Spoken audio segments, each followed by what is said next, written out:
Então, bom dia, boa tarde, né? Ou boa noite, depende do horário que vocês estão assistindo o nosso ATPC da Diretoria de Ensino. Os nossos ATPC serão quinzenais e vocês assistirão no período do ATPCA, quando é ensino integral, ensino PEI, né, Programa de Ensino Integral, nas suas respectivas disciplinas. E os demais no ATPC que vocês têm aí, nas escolas regulares que não são PEI. Então, é, hoje a gente vai tratar de alguns assuntos, na verdade está dando sequência aquilo que a gente trabalhou na orientação, na formação, na verdade, né? De sexta-feira. Vamos lá.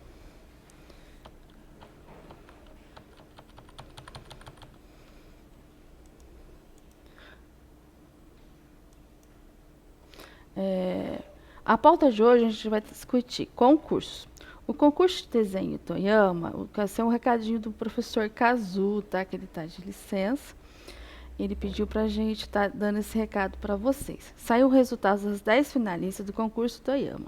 Força Radiante é o nome do desenho do Eric Daniel Mascarelli Santos, né, que foi orientado pela professora Verena Bernardes Viana, da Escola Orestes Ferreira de Toledo. Eles estão entre os 10 finalistas desse concurso. Então, a gente quer dizer os parabéns para a Escola Orestes, parabéns à professora Verena, o Eric e toda a equipe da Escola Orestes, que incentivou o aluno a participar desse concurso.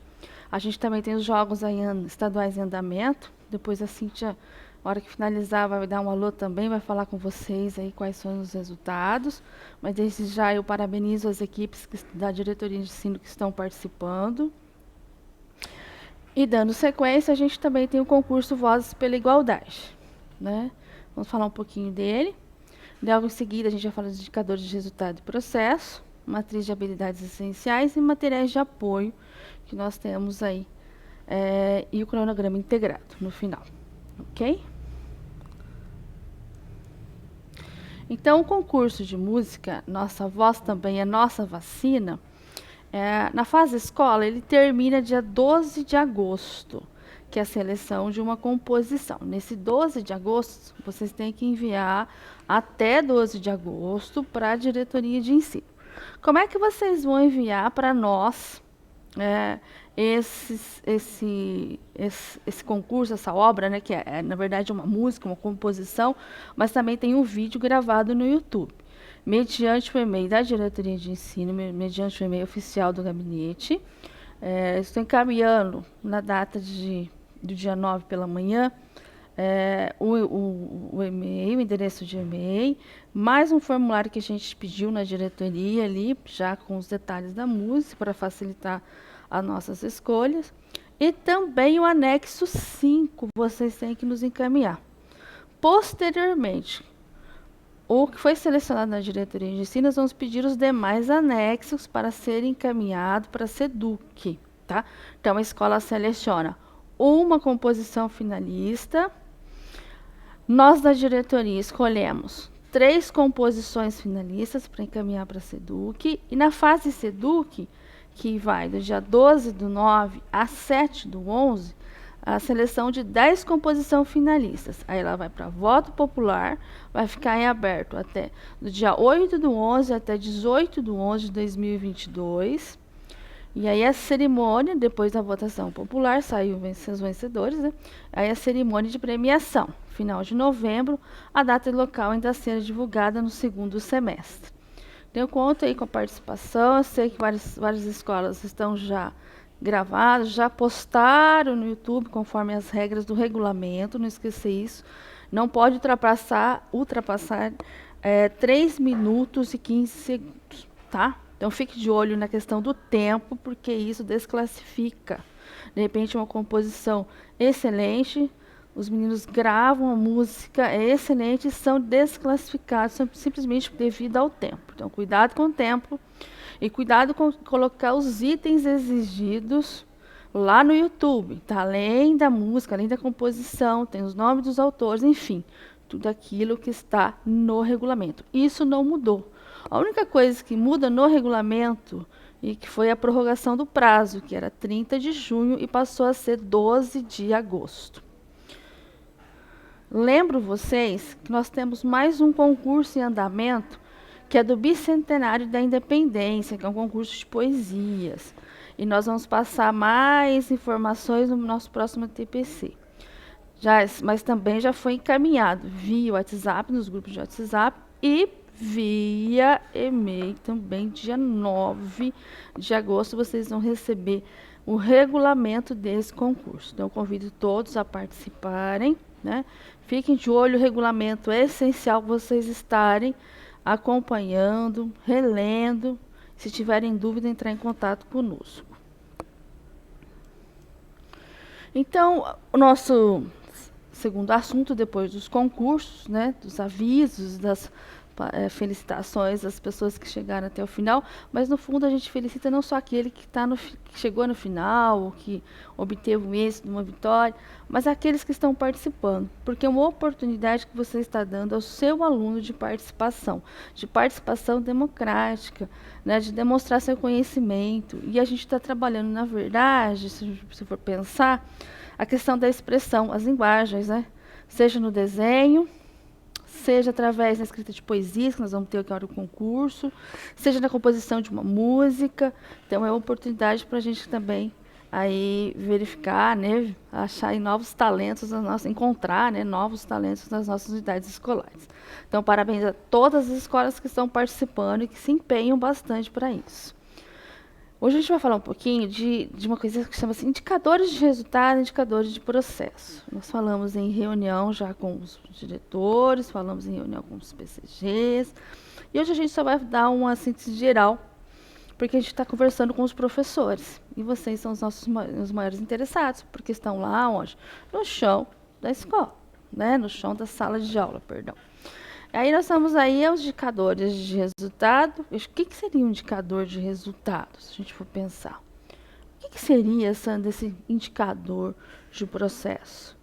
O nome já diz, né, indicadores, que são caminhos que a gente tem que seguir. Eles vão nos orientar quais caminhos nós vamos seguir, né? Indicar, né, mostrar para nós como é que nós estamos, seja o processo, que é quando nós podemos ter as avaliações bimestrais, no caso que a gente vamos trabalhar hoje com a questão das AAPs, que é as avaliações em processo, e nós vamos trabalhar com as sequências digitais. Vamos falar um pouquinho sobre elas, mas também tem as ADs, que é de entrada, diagnóstico, e a gente também tem o SARESP, que é um indicador de resultado, tá?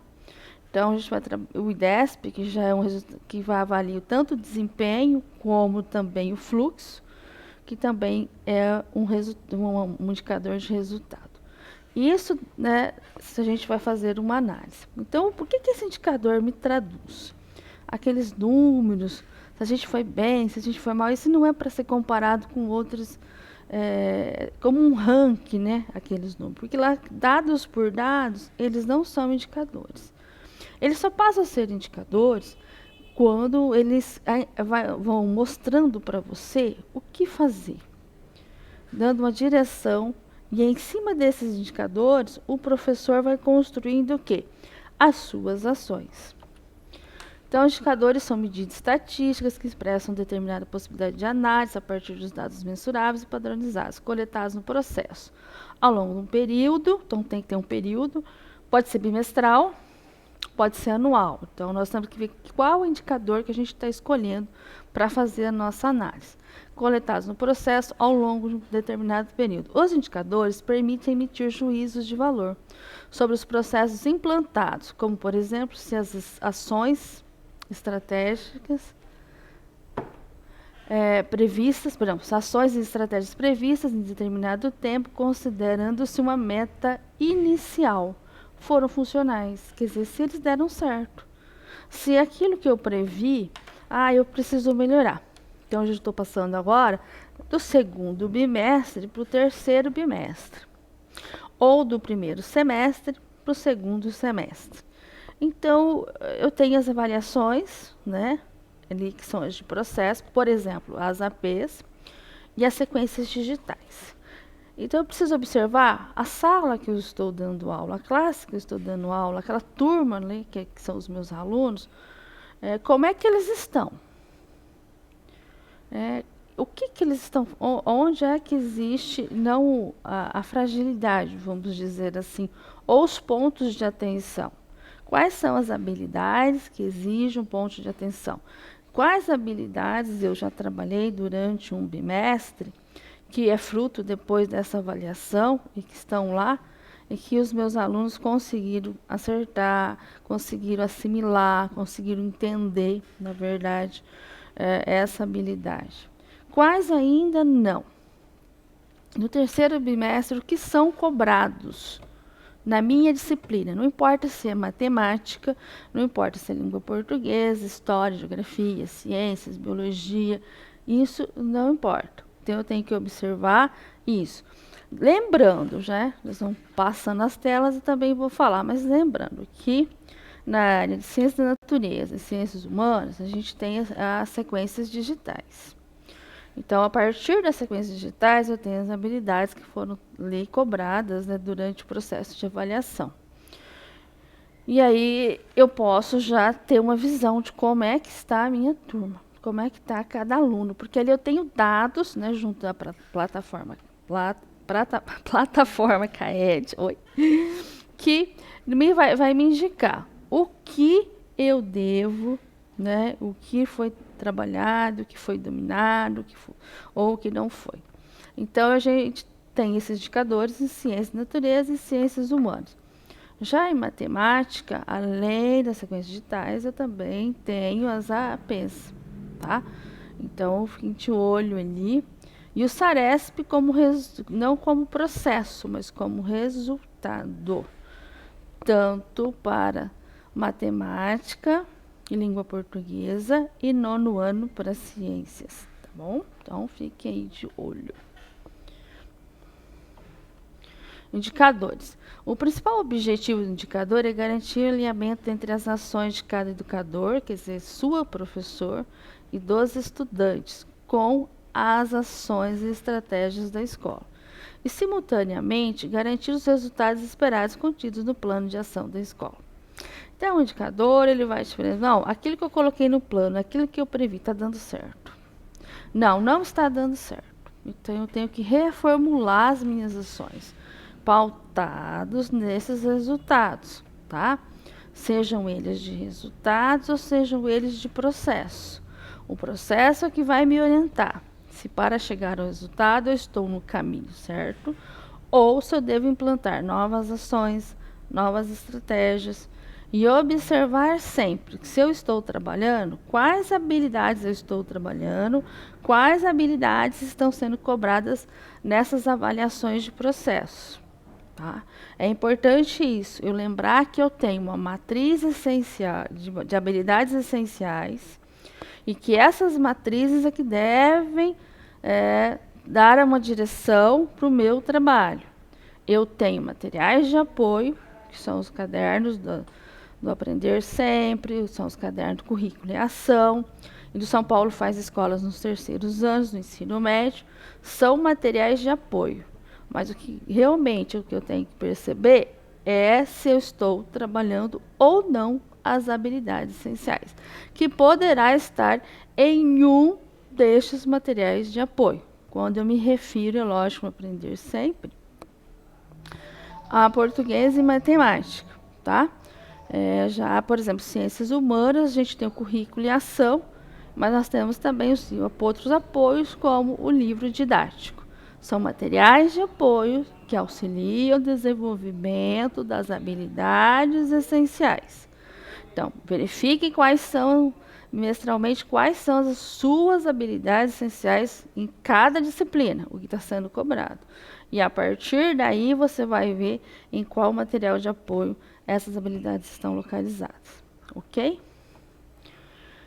Indicadores, diretrizes. Cada indicador deve possuir o seu responsável, uma meta, uma periodicidade, como a gente já te falou, que é o tempo que eu vou ali analisar. Se é um bimestre, não é um bimestre. Os indicadores eles podem ser quantitativos e qualitativos. Quantitativos é quando eu tenho os números, os dados em números. E qualitativo quando eu não tenho os dados em números. Por exemplo, observação de salas de aula. É um indicador? É um indicador. se você está utilizando a metodologia ativa, se você diversifica as suas aulas, se tem uma estratégia que você está utilizando, se ela é compatível com o desenvolvimento daquela habilidade ou não. Isso para nós são os indicadores qualitativos, tá? Quantitativos e que acabam no fim sendo qualitativo, porque quando eu converso com os números, quando eu dialogo com os números, na verdade eu vou ter várias informações que vão qualificar essa minha avaliação, tá? Então, vamos lá. Indicadores de resultados são aqueles que apontam quais caminhos devem ser seguidos e se os objetivos do plano de ação foram alcançados. Isso está lá no SARESP. Então, o SARESP é um indicador de resultado. E nós temos os outros indicadores de processos que vão dizer se o caminho que eu estou seguindo é correto para chegar a esses resultados ou não. Tá? Indicadores de processo são sempre medidas que trazem o esforço empreendido para a obtenção dos resultados. Esforço empreendido, quer dizer, tudo aquilo que está fazendo, todas as suas ações para atingir um resultado e permitem avaliar como está o desempenho de uma tarefa, tá? Então, a gente precisa definir no terceiro bimestre quais são os indicadores, né? A gente precisa definir, na verdade, o resultado do terceiro bimestre. Então, vai depender muito das habilidades essenciais que eu trabalhar lá no terceiro bimestre, porque elas serão cobradas depois nesse processo de avaliação. Então, as matrizes de habilidades essenciais, devido ao cenário da pandemia do Covid-19, o currículo foi priorizado, tendo a matriz de habilidades essenciais como documento que indica as aprendizagens do ano série que devem ser priorizadas, norteando todas as ações pedagógicas da SEDUC e das escolas. Ela inclui habilidades essenciais do ano série que o estudante está cursando, habilidades anos séries anteriores, que são suporte para o estudante aprender as habilidades selecionadas do ano e avançar. E avançar na sua trajetória, tá? Então, eu tenho habilidades essenciais do ano série, por exemplo, eu estou no 9º ano, dando aula, eu tenho habilidades daquele ano. Mas eu tenho habilidades de suporte que podem ser encontradas em outras séries, que fazem parte das essenciais. Como, por exemplo, eu estou lá no 9º, mas eu tenho habilidades que são do 8º. Observando as sequências digitais, a gente percebeu que lá no 9º ano, a defasagem não estava nas habilidades do 9º ano, que os alunos, de um modo geral, quando a gente pensou na diretoria de ensino, uma habilidade que houve um percentual de erro muito grande, vamos dizer assim, foi uma habilidade que estava lá no 8º ano, tá? Que é um suporte para o 9º.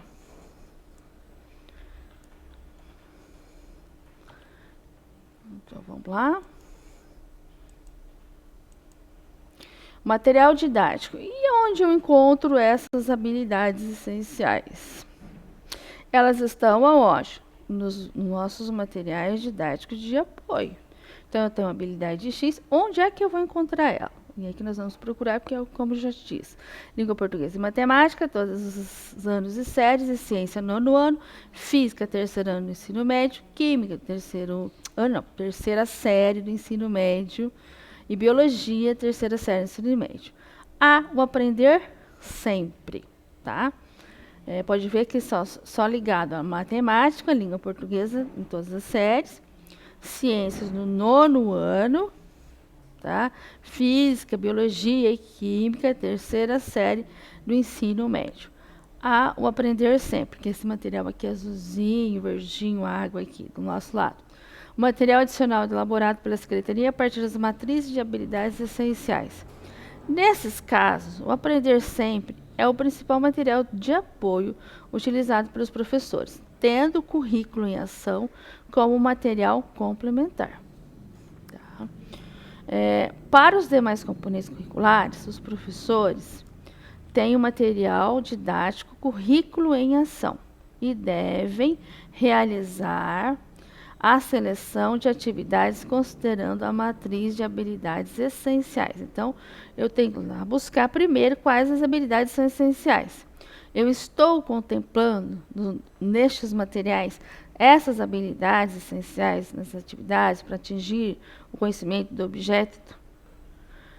Eu estou usando ou não? Onde é que essas habilidades estão localizadas? É importante a gente saber onde estão essas habilidades essenciais. Lembrando que na terceira série do ensino médio, a gente ainda tem o São Paulo Faz Escola, tá? Está ainda em uso.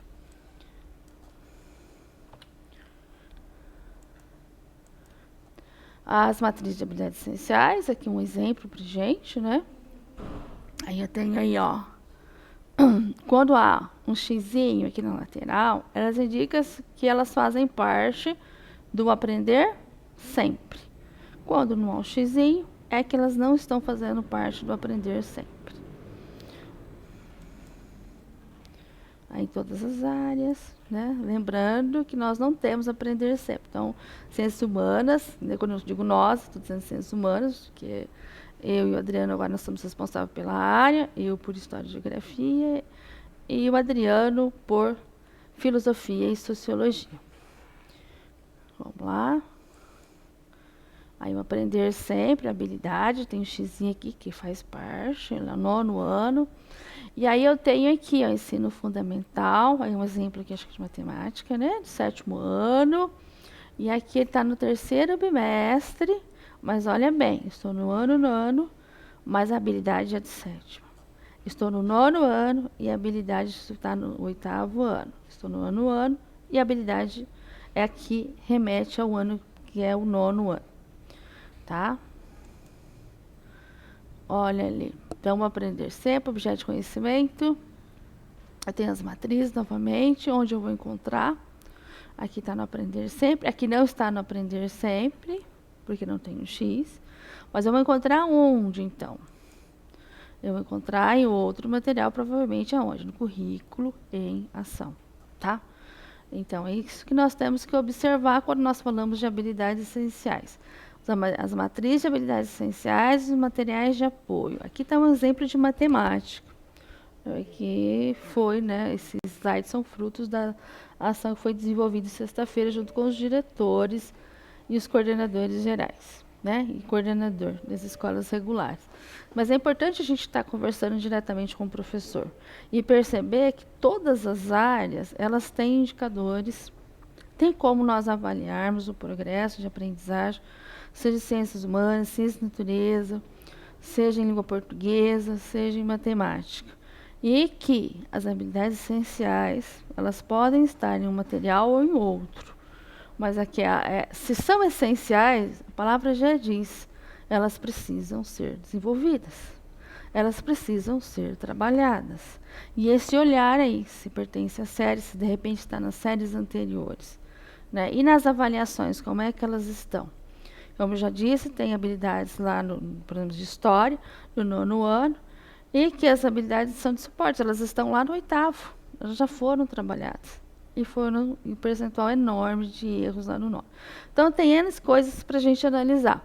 O momento que a gente estava afastado pela pandemia, o momento que foram aplicadas, né? E é o momento também que se houve ou não a retomada daquela habilidade lá no início do ano.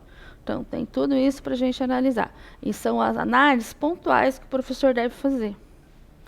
Se essa habilidade, e se ele trabalhou a habilidade, o aluno acertou, não houve tempo hábil para trabalhar aquela habilidade. Por isso, o meu aluno errou.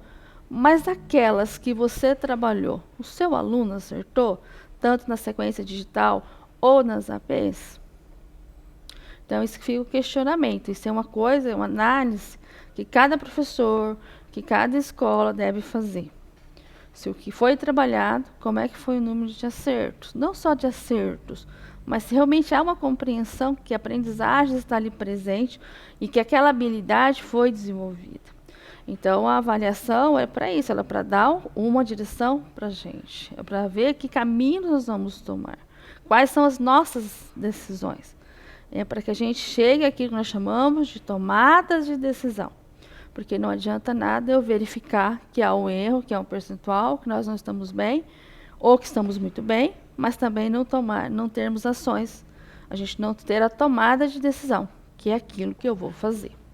Lembrando que o 3º bimestre está aí. Tem uma coisinha que se chama gestão de tempo, que a gente não pode esquecer dele, que é extremamente importante a gente ter essa gestão de tempo. Por quê? Eu tenho ali novamente APs, eu tenho novamente sequência digital, eu tenho conselhos, eu tenho uma semana de estudo intensivo. Isso está tudo já no cronograma, né? Integrado. Então, converse bastante aí com o seu coordenador. Se houver um PCA, converse com o PCA. Se for geral, converse com o geral. Se for um único coordenador, converse com ele. Para que você olhe lá já no seu calendário quantas aulas você tem até o final do nosso terceiro bimestre. Que as habilidades essenciais eu tenho que trabalhar. Então, você precisa ter isso muito em mente. O que você vai trabalhar? Qual a gestão de tempo que você vai fazer para desenvolver aquela habilidade? De repente, essa habilidade que você vai trabalhar, ela está presente em currículos de outras disciplinas. Então, pode também ter um trabalho aí até interdisciplinar, mas tudo que leve à aprendizagem do seu aluno. É importante o professor estar aí dialogando entre as áreas, com a área e entre as áreas, mas principalmente com o seu coordenador.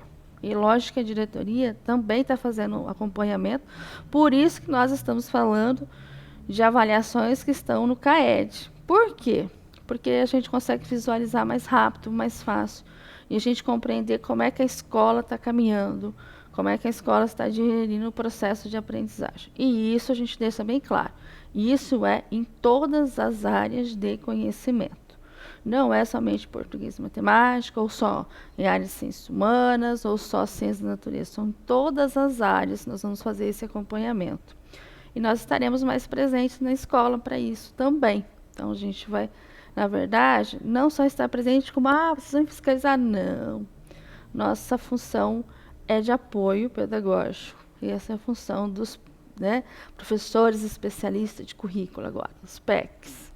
Eu sempre me esqueço e acabo confundindo, ainda falo PCNPs. Olha, então essa é a nossa função. Diante os resultados, buscar uma melhora e auxiliares o máximo. Por exemplo, aqui tem um exemplo. Matriz de habilidades essenciais e materiais de apoio de matemática. Aqui tem um material do Aprender Sempre. Ele está me mostrando aqui, ó. Onde é que está, né? Em quais séries e tal. Então, esse aqui faz parte do Aprender Sempre. Elas são habilidades essenciais, estão dentro do material Aprender Sempre.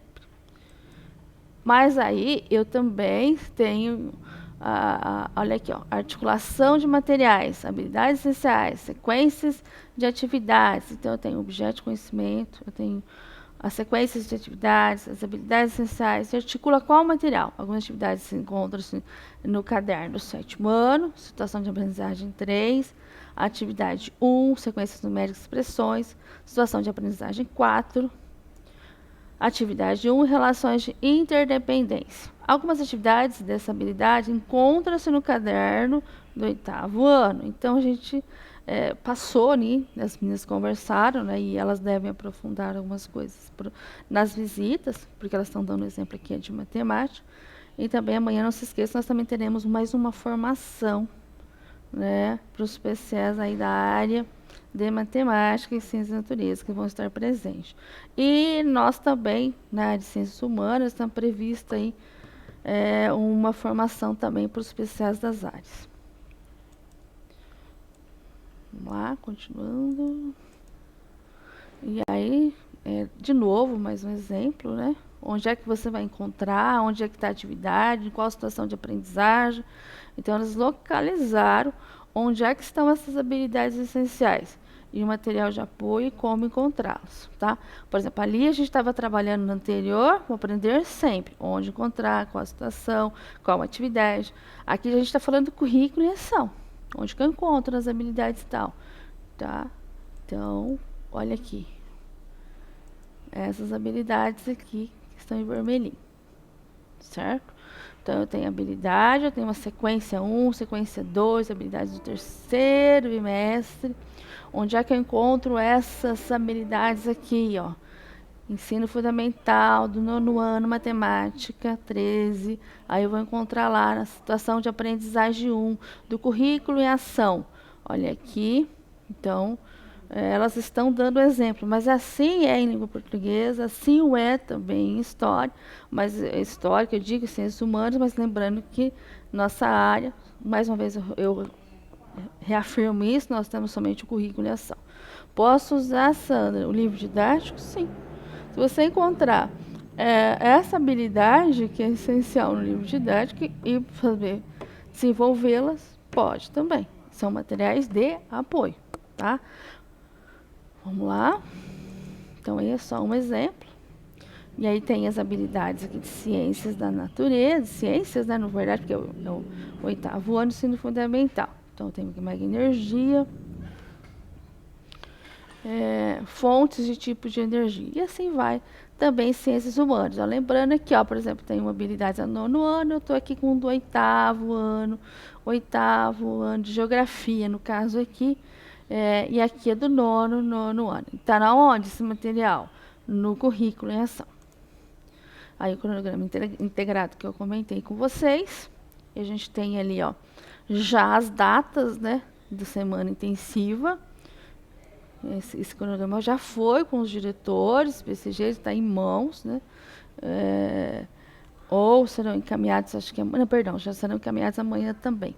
Lembrando que a semana de estudo extensivo e terceiro bimestre estão previstos no dia 28 de setembro a 5 de outubro. Lembramos que o conselho, terceiro bimestre, é do dia 6 ao dia 7 de outubro. Então, a gente tem que programar nossas aulas nesse contexto. E também acontece aqui o quê? A aplicação das APs. Olha aqui, tá? 19 a 23, é semana de estudo intensivo, parte 2, currículo e ação, aí tem as APs. Então, tem todas as datas. Isso por isso é chamado de cronograma integrado, porque eu tenho as APs, eu tenho a semana de estudo intensivo, eu tenho quando será o conselho. Então, para minha organização, eu preciso saber dessas datas e para minha gestão de tempo, tá? Pontualmente, nós vamos discutir algumas coisas, como eu disse, nessas nossas visitas, enquanto PECs, e também aí com seus coordenadores, os seus diretores, que estão participando das formações aqui na diretoria de ensino. Então, hoje eu agradeço, né, a vocês aí o tempo que estão aí me ouvindo. Desejo a vocês aí um bom trabalho nas orientações aí de ATPCA, de ATPCGs, e um bom retorno mais uma vez a todos nós aí. E que tenhamos um excelente bimestre, terceiro bimestre. Sempre a tempo, gestão de tempo, habilidades essenciais e materiais de apoio, tá? Um grande abraço, até a próxima.